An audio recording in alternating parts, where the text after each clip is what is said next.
বুঝলো?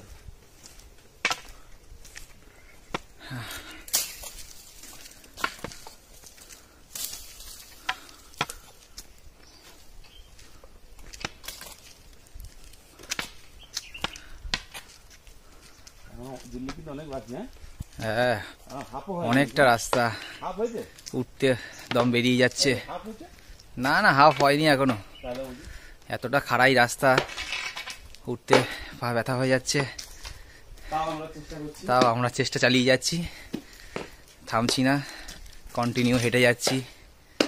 9-10 কিলোমিটারের উপরে রাস্তা হাঁটতে হবে। পাহাড়ের চূড়ায় মন্দিরে উঠবো, পরেশনাথ। খুব ঠান্ডা, ঠান্ডায় হাত পা জমে যাচ্ছে, পা চলছে না, কথা বলতেও পারছি না,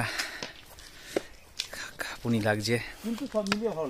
কিন্তু সব মিলিয়ে একটা রোমাঞ্চকর যাত্রা। আপনারাও আসুন, এসে উপভোগ করুন এই যাত্রার।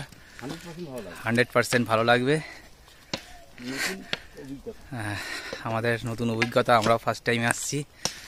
আপনারা যারা আসেননি, আপনারাও আসুন, অভিজ্ঞতা অর্জন করুন, ভালো লাগবে।